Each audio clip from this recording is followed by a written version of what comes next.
अब next question number 17 है हमारे पास। तो चलिए देखते हैं क्या क्वेश्चन है। If a equal to 3 minus 2 4 minus 2 and i equal to 1 0 0 1 then find k if a square equal to k a minus 2i। तो यहाँ पर डिटरमिनेंट की वैल्यू कितनी दे रखी है? a की वैल्यू हमारे पास गिवन है 3 माइनस 2 और 4 माइनस 2 और i की वैल्यू हमारे पास गिवन है 1 0 और 0 1 और हमारे पास इक्वेशन क्या गिवन है? a square equal to K ए और प्लस का 2i। तो फाइंड हमें करना है k इक्वल टू k की वैल्यू फाइंड करनी है यहाँ पर। तो चलिए फिर सॉल्व करते हैं इसको। तो अगर हमें k की वैल्यू फाइंड करनी है तो इसके लिए k a स्क्वायर यहाँ पर फाइंड करना पड़ेगा पहले। तो पहले हम a स्क्वायर की वैल्यू कैलकुलेट कर लेते हैं। तो a स्क्वायर इक्वल टू हो जाएगा a इंटू ए। तो a की वैल्यू कितनी? 3 माइनस 2 और 4 माइनस 2 और 3 माइनस 2 4 माइनस 2 मल्टीप्लाई कर लीजिए इसको। तो a स्क्वायर इक्वल टू कितना आ जाएगा? 3 3 जा 9 माइनस 2 इंटू 4 कितना आ जाएगा? माइनस का 8। ठीक है, फिर 3 2 जा 6 माइनस का 6 हो जाएगा और प्लस का 4 हो जाएगा। फिर 4 3 जा 12 हो जाएगा और माइनस 2 4 कितना आ जाएगा? माइनस का 8 हो जाएगा। 4 2 जा माइनस का 8 हो जाएगा और ये कितना आ जाएगा? प्लस का 4। तो ये वैल्यू हमारे पास कितनी आ जाएगी? 1 और यहाँ पर आ जाएगा माइनस 2 और ये आ जाएगा 4 और यहाँ पर आ जाएगा माइनस 4। तो ये a स्क्वायर की वैल्यू हो गई। अब इस इक्वेशन में पुट कर देते हैं सभी वैल्यूज। तो a स्क्वायर की वैल्यू हमारे पास a square minus equal to K A plus 2i ये गिवन है। तो यहाँ पर ये वैल्यू पुट कर दो a स्क्वायर की। तो a स्क्वायर की वैल्यू है 1 माइनस 2 और 4 माइनस 4 और यहाँ पर k और a की वैल्यू पुट कर दे तो कितना आ जाएगा? 3 माइनस 2 4 माइनस 2 प्लस 2i कर देते हैं। तो 2i तो 1 0 0 1 हो जाएगा। मल्टीप्लाई करें इसको तो ये आ जाएगा हमारे पास 1 minus 2 4 minus 4 equal to multiply कर दो अंदर तो ये हो जाएगा 3k माइनस का 2k 4k और माइनस का 2k और प्लस का कितना आ जाएगा? 2 0 0 2 ऐड करके लिख देते हैं इसको। कितना आ जाएगा? 1 माइनस 2 4 माइनस 4 इक्वल टू कितनी वैल्यू आ जाएगी यहाँ पर? 3k प्लस 2 और माइनस 2k यहाँ पर आ जाएगा 4k यहाँ पर आ जाएगा माइनस 2k प्लस 2। किसी भी वैल्यू को कंपेयर करके यहाँ पर निकाल सकते हैं वैल्यू। तो इसको कंपेयर कर लेते हैं minus 2k minus 2 equal to minus 2k। तो k इक्वल टू कितना आ जाएगा? 1। और भी वैल्यू चाहे तो कंपेयर कर सकते हैं। इससे कंपेयर कर ले तो 1 इक्वल टू कितना आ जाएगा? 3k plus 2। तो यहाँ से k की वैल्यू कितनी आ गई? -1/3। ये डिफरेंट वैल्यू हो गई। कुछ क्वेश्चन में गड़बड़ कर दिया यहाँ पर। ओह सॉरी, यहाँ पर प्लस की जगह पर माइनस करना है। तो यहाँ पर भी क्या आ जाएगा? माइनस आ जाएगा और यहाँ पर भी कितना आ जाएगा? माइनस। तो ये वैल्यू जब इसमें करेंगे तो ये कितना आ जाएगा? माइनस का आ जाएगा। तो ये जब इससे कंपेयर करोगे तो ये माइनस का हो जाएगा, तो आ जाएगा प्लस का 3। तो डिवाइड कर देंगे कितना आ जाएगा? 3। आप वैल्यू कंपेयर करके देख लीजिए। ये भी 2k माइनस 2 आ जाएगा। किसी भी वैल्यू से आप कंपेयर करके देखिए। इन दोनों से अगर 4k से 4 को कंपेयर करो कितना आ जाएगा? 1 आ जाएगा। और माइनस 2k से माइनस 2 वाली वैल्यू को कंपेयर करो -4 से तो इधर जाएगा। तो ये भी k इक्वल टू कितना आ जाएगा? 1। तो हर केस में k इक्वल टू कितना आएगा? सॉरी 1 आएगा। यहाँ पर भी 1 आ जाएगा। तो अगर समझ में आया है तो वीडियो को पॉज करके इसको नोट कर लीजिए। तो चलिए देखते हैं अपने नेक्स्ट क्वेश्चन नंबर 18 को क्या है हमारे पास।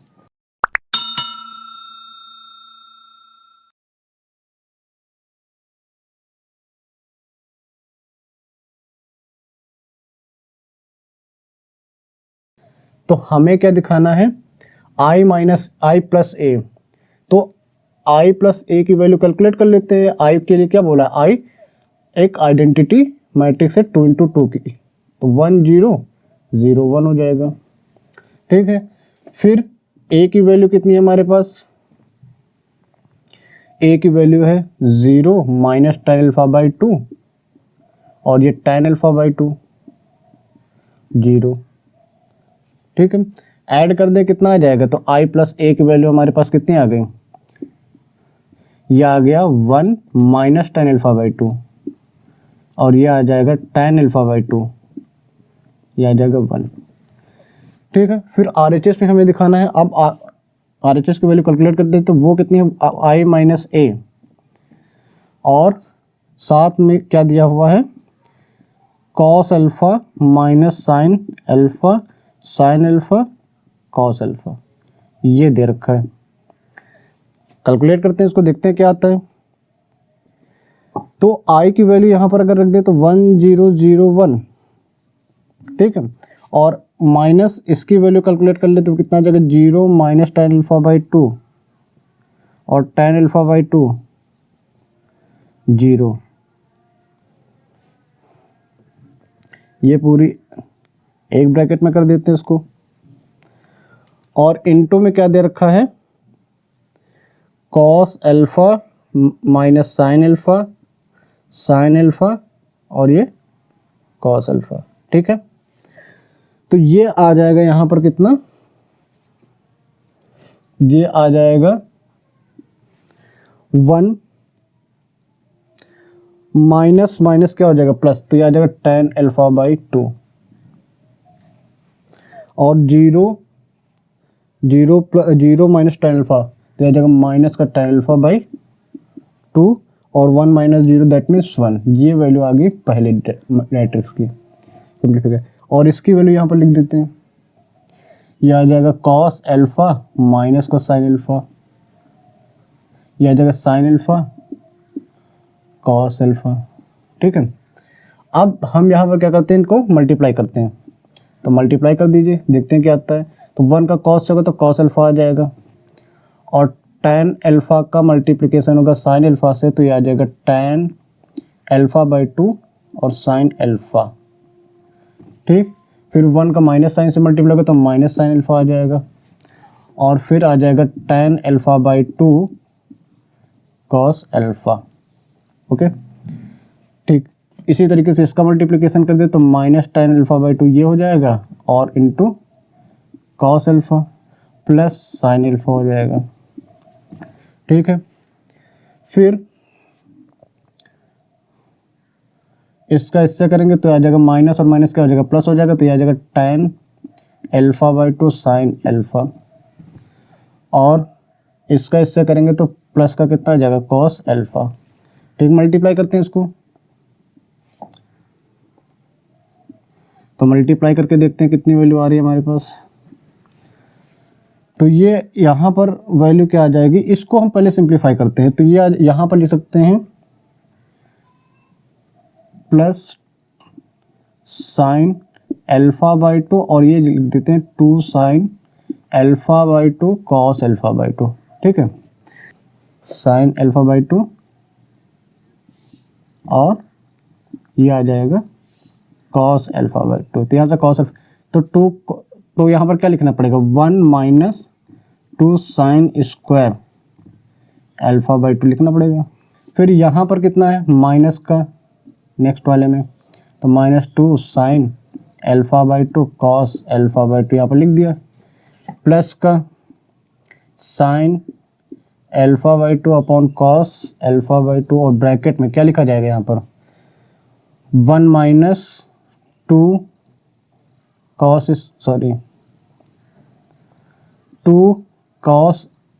Square alpha by 2 minus 1 minus sine alpha by 2 cos alpha by 2, और ये आ जाएगा 2 cos स्क्वायर अल्फा बाई 2, जो वैल्यू यहाँ पर रखी वही यहाँ पर कर देते हैं -1, इसको एक्सपेंड कर देते हैं तो 2 sine alpha by 2 cos alpha by 2। ठीक है, यहाँ पर कितना आ जाएगा, sine alpha by 2 upon cos alpha by 2, ये आ जाएगा into 2 sine alpha by 2 cos alpha by 2, plus 1 minus 2 sine square alpha by 2। ठीक है, तो अब देखते हैं क्या क्या यहाँ पर कैंसिल हो रहा है। तो यहाँ से अगर कॉस से कॉस कैंसिल हो जाएगा, इससे ये कैंसिल हो गया, और ये हो रहा है तो ये लिखेंगे 1 minus 2 sine square alpha by 2, और ये आ जाएगा प्लस का 2 साइन स्क्वायर अल्फा बाई 2। ठीक है,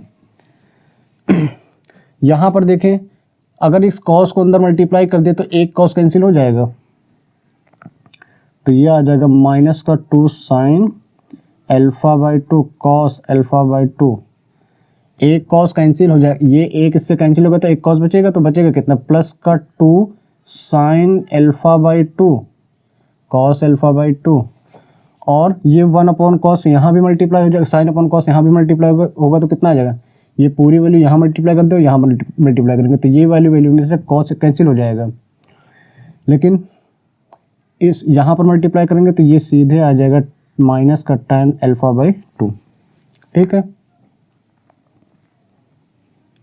फिर इसमें आ जाते हैं, अब ये यहाँ पर मल्टीप्लाई करेंगे तो एक कॉस कैंसिल हो जाएगा, तो कितना बचेगा, माइनस का 2 sine alpha by 2 cos alpha by 2, और ये यहाँ पर करेंगे तो प्लस का हो जाएगा tan अल्फा बाई 2, और प्लस का यहाँ पर करेंगे तो 2 sine alpha by 2 cos alpha by 2।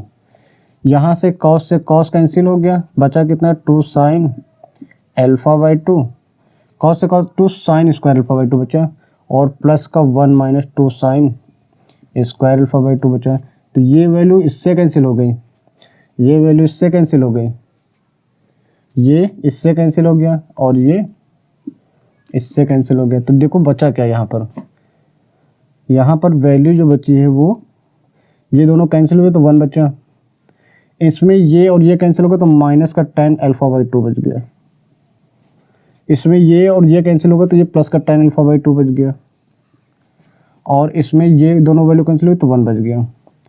तो LHS में i प्लस a की value 1 minus tan alpha by 2 यही वैल्यू आ गई है, तो यहाँ से LHS इक्वल टू क्या हो गया, RHS प्रूफ हो गया। तो इस तरीके से कैलकुलेशन करके हम इसको सिंप्लीफाई कर लिए थे। तो अगर ये समझ में आया है तो वीडियो को पॉज करके इसको नोट कर लीजिए। अब नेक्स्ट क्वेश्चन नंबर 18 है हमारे पास, जिसमें हमें क्या दिया हुआ है, एक ट्रस्ट है जिसमें 30,000 रुपीज़ हैं, जो फंड करा है 30,000 रुपीज़, और ये 30,000 रुपीज़ 2 बॉन्ड में इन्वेस्ट किए जा रहे हैं, जिसमें फर्स्ट जो बॉन्ड है उस पर आपको 5%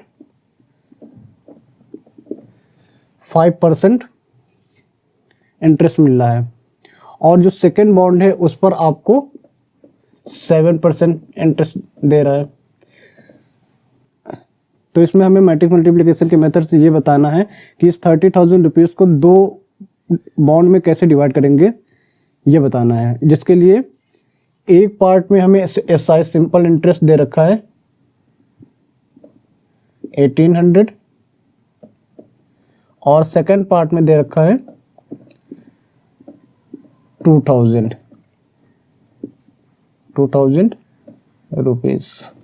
ठीक है, और जो टोटल मनी है उसको हम P बोल सकते हैं, प्रिंसिपल अमाउंट कितना है, वो 30,000 रुपीज़ है। तो अगर आपको याद हो कि SI का फॉर्मूला क्या होता है, SI इक्वल टू यानी सिंपल इंटरेस्ट का फॉर्मूला होता था, साधारण ब्याज का फॉर्मूला क्या होता था, P into R into T upon 100। अगर परसेंट में वैल्यू यहाँ पर R की होती थी, तो अगर परसेंट में नहीं होती तो सिंपल PRT रख देते थे। तो हमें क्या करना है, इस प्राइस को बताना था कि 2 पार्ट में कैसे डिवाइड करेंगे, दोनों अगर 2 बॉन्ड बनाने हैं तो उनको 2 अलग अलग बॉन्ड में कितना कितना प्राइस मनी होगा, ये कैसे डिफाइन करेंगे, कैसे फाइंड करेंगे। तो इसके लिए हम क्या कर लेते हैं, लेट कर लेते हैं कि फर्स्ट बॉन्ड में जो प्रिंसिपल अमाउंट कर दे रहे हैं वो x रुपीज़ कर दे रहे हैं, तो सेकंड बॉन्ड में जो प्रिंसिपल अमाउंट होगा वो कितना हो जाएगा, 30,000 माइनस x हो जाएगा। अगर फर्स्ट बॉन्ड में x कर दे रहे हैं तो सेकंड में कितना हो जाएगा, 30,000 माइनस x हो जाएगा, इसी का तो टोटल में से माइनस कर देंगे। तो इस फॉर्मूले के अकॉर्डिंग अब हम SI के लिए यानी सिंपल इंटरेस्ट और साधारण ब्याज के लिए हम क्या कर लेंगे, मैट्रिक्स यहाँ पर बना लेंगे। तो हमारे पास क्या क्या वैल्यू गिवन है, प्रिंसिपल वैल्यूज गिवन है। क्या क्या प्रिंसिपल वैल्यूज गिवन है, एक x है पहले बाउंड के लिए और दूसरे बाउंड के लिए कितना हो जाएगा 30,000 माइनस x हो जाएगा। ठीक है, 30,000 यहाँ पर है। और हमारे पास दूसरी वैल्यू क्या गिवन है, इंटरेस्ट दे रखा है, सॉरी रेट दे रखा है, किस रेट से चेंज हो रहा है। तो रेट में क्या क्या वैल्यू दी हुई है, रेट में हमारे पास 5% है तो 5/100 हो जाएगा। और दूसरा रेट कितना दिया हुआ है, ये हुआ 7/100। ठीक है, और टाइम कितना दिया हुआ है, टाइम 1 हो जाएगा तो उसको लिखने की जरूरत नहीं, तो चाहे तो यहाँ पर 1 लिख सकते हैं।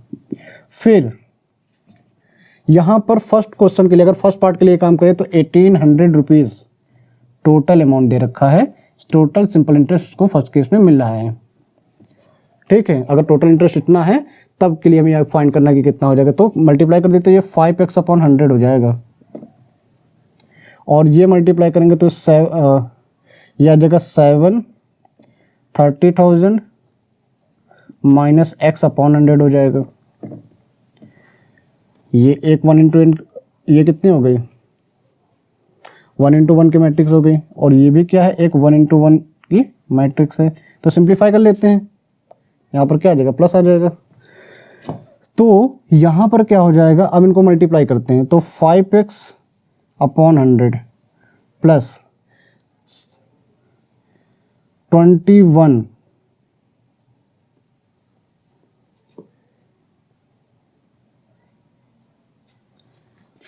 माइनस 7x/100 और इक्वल टू कितना आ जाएगा 1800। कैलकुलेट करते हैं इसको, तो इस वैल्यू को चाहे तो उधर शिफ्ट कर दें, तो ये आ जाएगी हमारे पास इक्वेशन 5x माइनस 2110203040 और माइनस का कितना, चलो यहाँ पर प्लस का आएगा, यहाँ पर माइनस का 7x इक्वल टू ये आ जाएगा 1800 इंटू 100। तो इनमें माइनस करेंगे तो माइनस का 2x आ जाएगा, तो इसको शिफ्ट कर दे उधर, तो 2x इक्वल टू कितनी इक्वेशन आ जाएगी, ये आ जाएगा 21000 माइनस 18000। तो ये कितना बचेगा, 2x इक्वल टू 40 नोट कर लो इससे, और 11 में से 8 जाएंगे कितना बचेगा 3, और ये 30,000 हो गया।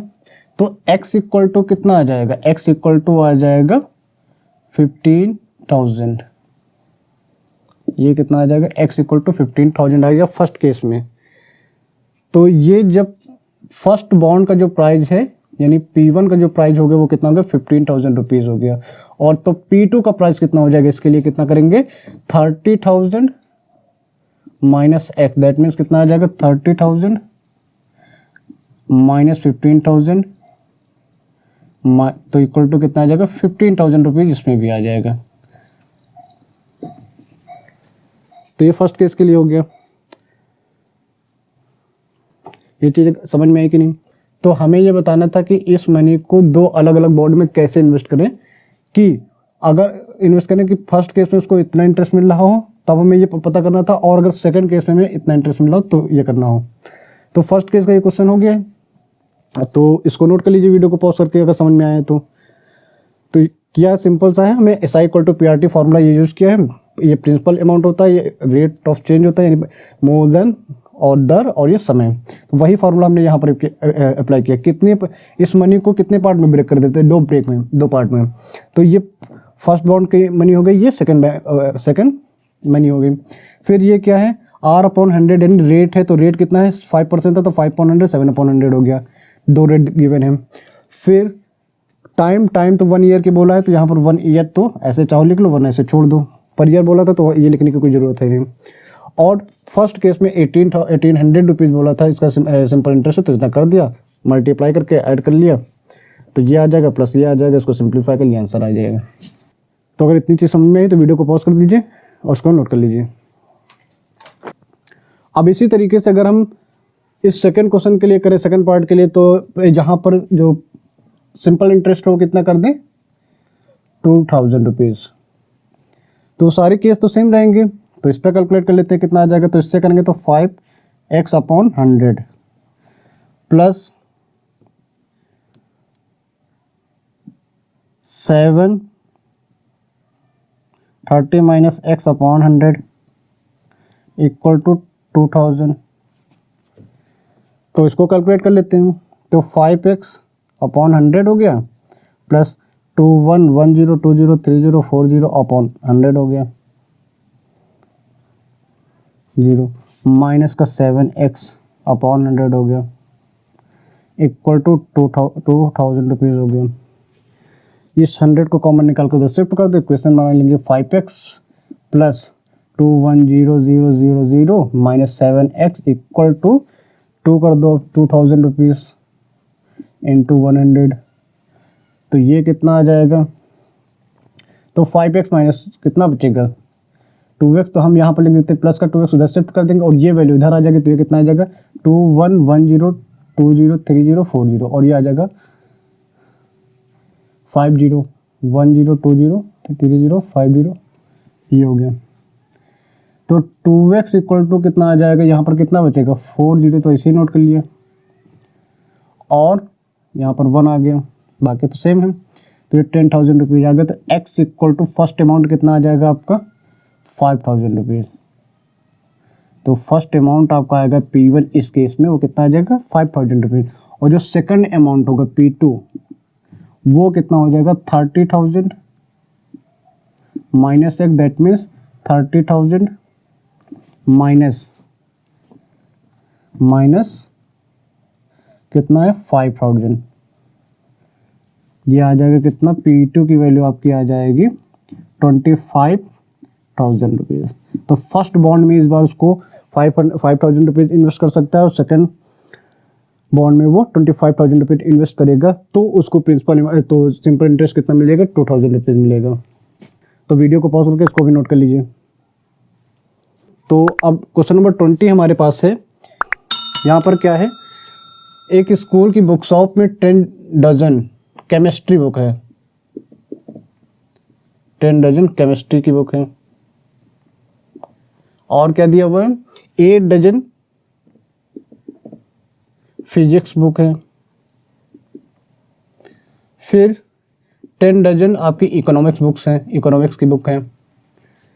और इन सभी बुक्स का प्राइस, हर एक बुक का प्राइस यहाँ पर बोला गया है कि जो केमिस्ट्री की हर एक बुक का प्राइस है वो 80 रुपीज़ है और जो फिजिक्स की एक बुक का प्राइस कितना दिया हुआ है, फिजिक्स की एक बुक का प्राइस दिया हुआ है 60 रुपीज़ और इकोनॉमिक्स की एक बुक का प्राइस कितना दे रखा है 40 रुपीज़। एक बुक का प्राइस दिया हुआ फॉर ईच बुक बोला है। तो हमें ये फाइंड करना है कि जो बुक शॉप को टोटल कितना अमाउंट रिसीव करेगा इन बुक्स को सेल करके।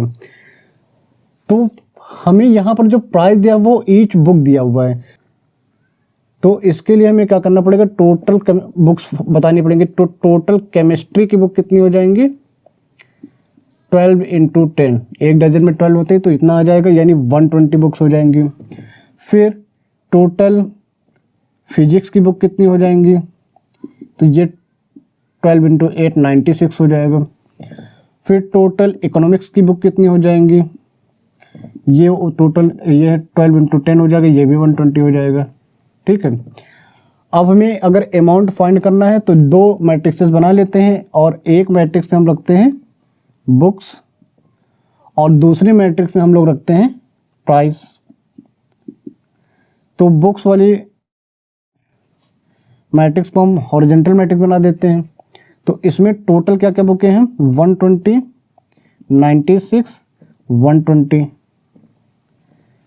एक और इसको हम वर्टिकल बना देते हैं, जो प्राइस वाला डिटरमिनेंट मैट्रिक्स होगा उसको वर्टिकल बनाते हैं। तो ईच बुक का प्राइस कितना है 80 रुपीज़, ये केमिस्ट्री की ईच बुक का है। फिर फिजिक्स की ईच बुक का प्राइस कितना है 60 रुपीज़ और इकोनॉमिक्स की हर एक बुक का प्राइस कितना है इतना रुपीज़ है। तो अगर हमें टोटल प्राइस फाइंड करना होता है तो क्या करते हैं, टोटल प्राइस फाइंड करने के लिए नंबर ऑफ बुक्स को जो जितनी बुकें होती है उसको एक बुक के प्राइस से मल्टीप्लाई कर देते हैं, टोटल बुक्स का प्राइस पता चल जाता है। वही यहाँ पर कर रहे हैं। तो ये टोटल बुक्स हैं और ये एक बुक का प्राइस है, तो इनको मल्टीप्लाई करेंगे कितना आ जाएगा, टोटल बुक्स आ जाएगा केमिस्ट्री का। तो यहाँ पर ये वैल्यू आ जाएगी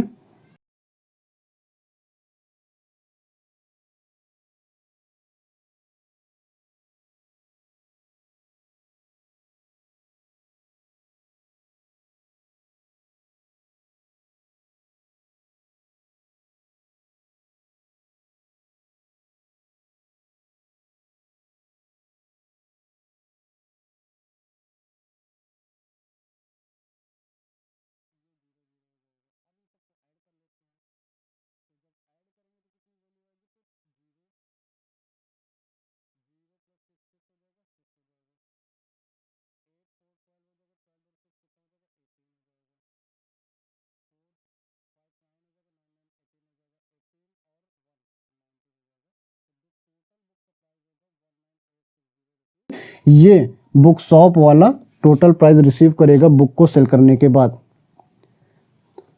तो ये इस तरीके से सिंपल सा क्वेश्चन था, इस तरीके से कर लेंगे मल्टीप्लिकेशन का यूज़ करके। क्वेश्चन अगर समझ में आया तो वीडियो को पॉज कर दीजिए और उसको नोट कर लीजिए। अब नेक्स्ट क्वेश्चन नंबर 21 और 22 गिवन है। इसके लिए कुछ डेटा गिवन है जिसके बेसिस पे हमें बताना है, क्वेश्चन नंबर 21 और 21 को सॉल्व करना है। तो क्या डेटा दिया हुआ है यहाँ पर, एक्स वाई डब्ल्यू और पी के ऑर्डर दिए हुए हैं, इन मैट्रिक्सेस के ऑर्डर दिए हुए हैं। तो जो ऑर्डर दिया हुआ हम नोट कर लेते हैं क्या क्या दिया हुआ है। एक्स मैट्रिक्स का ऑर्डर दिया है 2 × n और वाई मैट्रिक्स का ऑर्डर दिया हुआ है 3 × k। जेड मैट्रिक्स का ऑर्डर दिया हुआ है 2 × p। डब्ल्यू मैट्रिक्स का ऑर्डर दिया हुआ है n × 3 और p मैट्रिक्स का ऑर्डर दिया हुआ है p × k। ये x मैट्रिक्स का ऑर्डर 2 × n दिया है और y का 3 × k और z का 2 × p, w का n × k और p का p × k, ये ऑर्डर दिया हुआ है। तो 21 क्वेश्चन में हमें बताना है कौन सा रिस्ट्रिक्शन सही होगा पी वाई और डब्ल्यू वाई के सम के लिए, और ये रिस्ट्रिक्शन संबंध दिखाना है एन के पी में। चलिए देखते हैं फिर। तो यहाँ पर अगर हम थोड़ा ध्यान से देखें तो पी मैट्रिक्स का ऑर्डर कितना दिया हुआ है, पी मैट्रिक्स का ऑर्डर दिया हुआ है पी × के, ठीक। और वाई मैट्रिक्स का ऑर्डर दिया हुआ है, वाई मैट्रिक्स का ऑर्डर दिया हुआ है 3 × के। तो हमने बताया था जब दो मैट्रिक्स का मल्टीप्लिकेशन करते हैं तो फर्स्ट मैट्रिक्स का कॉलम सेकंड मैट्रिक्स के रो के इक्वल होता है। तो यानी यहाँ से k = कितना आ गया 3। तो जो पी वाई मैट्रिक्स का ऑर्डर हो जाएगा वो कितना हो जाएगा p × k हो गया। इसी तरीके से हम डब्ल्यू वाई मैट्रिक्स के लिए देख लेते हैं। तो डब्ल्यू मैट्रिक्स का ऑर्डर कितना हो जाएगा n × p, सॉरी n × 3 और y मैट्रिक्स का ऑर्डर कितना है 3 × k। तो यहाँ पर ये कॉलम फर्स्ट मैट्रिक्स का कॉलम और सेकंड मैट्रिक्स का रो इक्वल हो गए। तो इससे नया ऑर्डर कितना आएगा n × k हो गया, n × k हो गया। तो इस मैट्रिक्स से यानी पी डब्ल्यू वाई मैट्रिक्स का ऑर्डर n × k होगा और पी वाई मैट्रिक्स का ऑर्डर p × k हो जाएगा।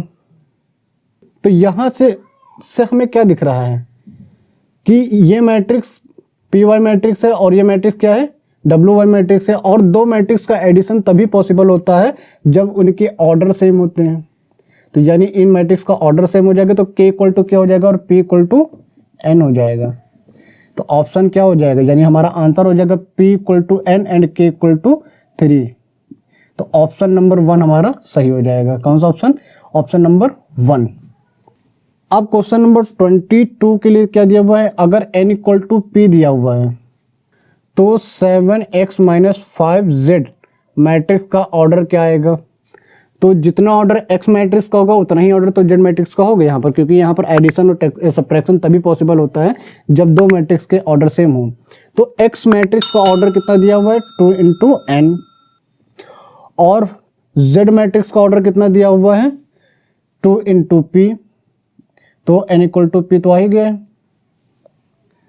तो इसका ऑर्डर क्या हो जाएगा, इस मैट्रिक्स का ऑर्डर x मैट्रिक्स के ऑर्डर के इक्वल या फिर z मैट्रिक्स के ऑर्डर के इक्वल होगा। तो यानी ऑप्शन हमारा 2 × n, ऑप्शन 2 सही हो जाएगा यहाँ पर, ये करेक्ट आंसर है।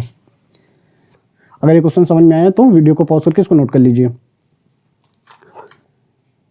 तो इसी के साथ हमारी एक्सरसाइज कंप्लीट हो गई है। आपको ये वीडियो कैसा लगा हमें कमेंट करके बताइएगा।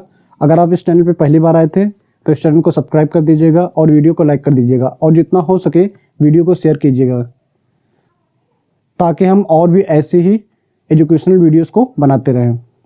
तो मिलते हैं नेक्स्ट क्लास में।